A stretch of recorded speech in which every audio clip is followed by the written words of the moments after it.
रामपुर गांव में विद्या अपनी सौतेली माँ और बहन के साथ रहती थी। विद्या जानवरों से बहुत प्यार करती थी। वह अपना खाना भी उन्हें दे देती थी। एक दिन कुत्तों को खाना देते हुए विद्या की माँ देख लेती है।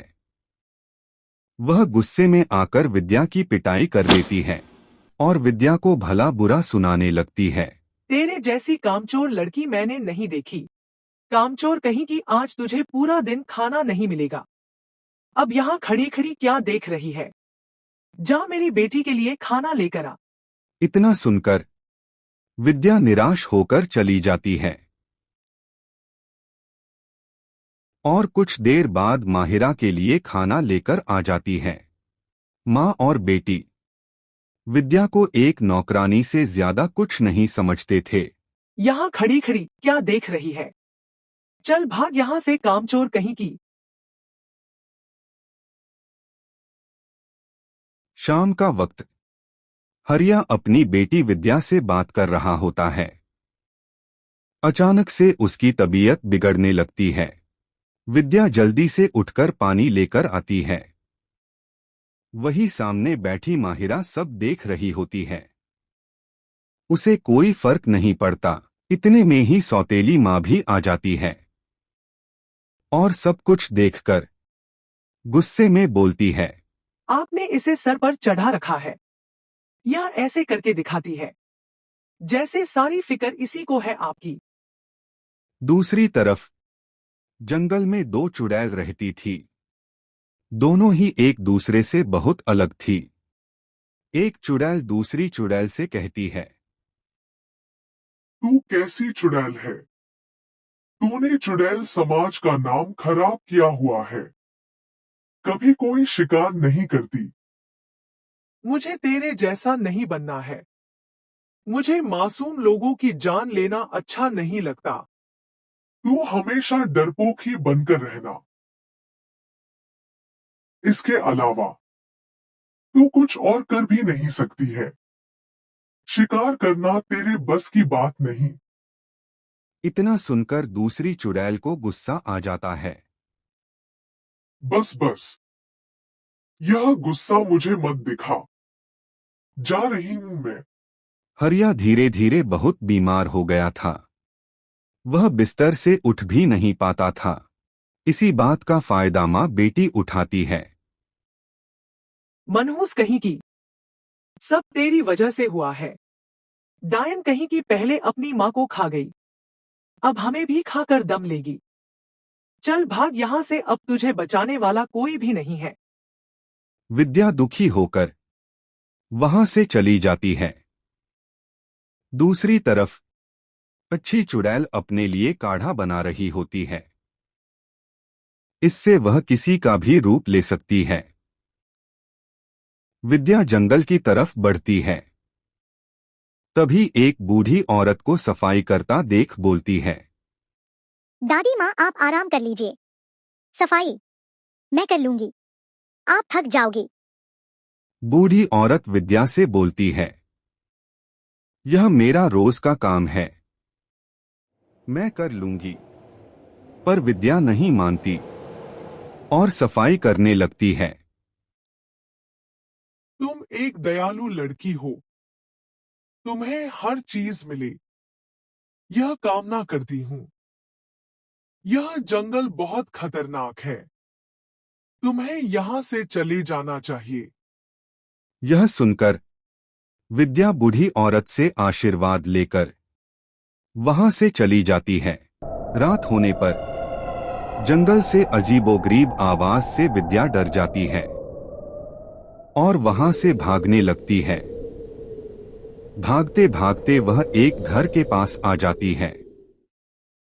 जंगल में घर को देखकर विद्या डर जाती है और हिम्मत करके घर के अंदर जाने लगती है। घर के अंदर सामने जंगल वाली बुढ़िया को देखकर विद्या हैरान हो जाती है। तुम यहाँ क्या कर रही हो? घर वापस नहीं गई? कहा था ना मैंने, यह जंगल बहुत खतरनाक है। दादी माँ, मेरी सौतेली माँ ने मुझे घर से निकाल दिया है। मैं कहाँ जाऊं? इसलिए जंगल में भटक रही थी। मेरे पास रहने का कोई ठिकाना नहीं है। अगर तुम चाहो तो यहाँ रह सकती हो, पर मेरी मर्जी के बिना किसी भी कमरे में मत जाना। अब विद्या भी वक्त के साथ साथ यहाँ खुशी खुशी रहने लगी। धीरे धीरे समय बीतने लगा। विद्या जब घर की सफाई कर रही होती है, तब सामने से बुरी चुड़ैल आकर उसे डरा देती है और बोलती है, तू कौन है और यहाँ क्या कर रही है? मैं तुझे कच्चा खा जाऊंगी।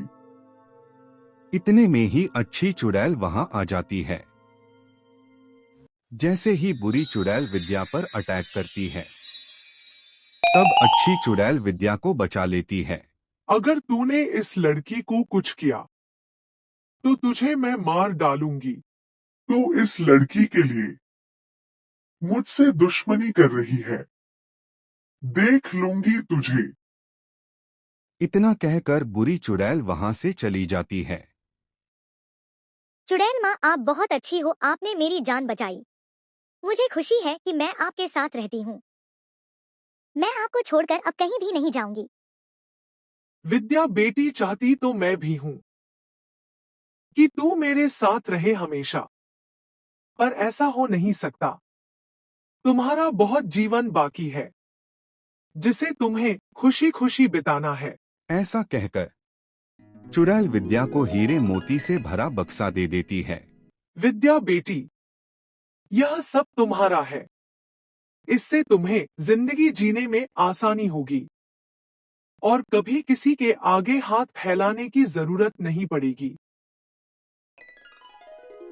चुड़ैल विद्या को अलविदा कहती है। उसके बाद विद्या भी खुशी खुशी घर के लिए रवाना हो जाती है।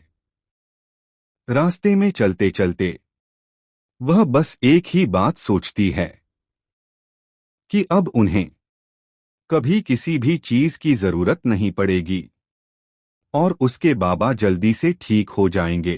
घर पहुंचकर विद्या अपने बाबा को आवाज लगाती है। हरिया जल्दी से बाहर आता है। विद्या बेटी, तुम कहाँ चली गई थी?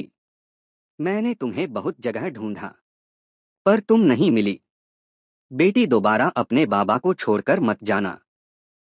विद्या अपने बाबा को खजाने के बारे में बता रही होती है कि तभी सामने से सौतेली माँ आ जाती है और सब कुछ सुन लेती है। विद्या और हरिया एक दूसरे से मिलकर बहुत खुश होते हैं। दूसरी तरफ सौतेली माँ को लालच आ जाता है और वह अपनी बेटी को खजाना लेने के लिए भेज देती है। माहिरा रास्ते से जा रही होती है। तभी बूढ़ी औरत उससे बोलती है, बेटी, पत्तों को इकट्ठा करने में मेरी मदद करोगी क्या तुम? मैं थक गई हूं, थोड़ा आराम कर लूंगी। बुढ़िया, तू पागल हो गई है क्या? मैं तुझे नौकरानी लगती हूँ? चल तू खुद कर अपना काम। इतना कहकर माहिरा वहां से निकल जाती है और चलते चलते जंगल के रास्ते से होते हुए एक घर की तरफ पहुंच जाती है। माहिरा लालच भरे मन से घर की तरफ पहुंचती है। तेरी हिम्मत कैसे हुई? मेरे घर के अंदर आने की? तुझे मैं जान से मार दूंगी। मैं तुम्हारी फालतू की बातें सुनने नहीं आई हूँ। जल्दी से मुझे खजाना दो ताकि मैं अपने घर वापस जा सकूं। तूने मुझे गुस्सा दिलाया। अब तू मेरी गुलाम बनकर जिंदगी भर यही सड़ेगी और मेरा सारा काम करेगी। माहिरा को समझ आ जाता है कि वह बुरी चुड़ैल है। माहिरा घर वापस जाने की भीख मांगती है, पर चुड़ैल उसे अपना गुलाम बना लेती है। माहिरा काम करते करते एक कमरे में पहुंच जाती है, जहां बंद बक्से को देखकर वह सोचने लगती है कहीं इसमें कोई खजाना तो नहीं। और वह बक्सा चुराकर वहां से निकल जाती है। वह बिना सोचे समझे कि उस बक्से में क्या है, लालच भरी निगाहों से घर की तरफ निकल जाती है। घर पहुंचकर माहिरा अपनी मां को बुलाती है और बक्सा खोलने लगती है।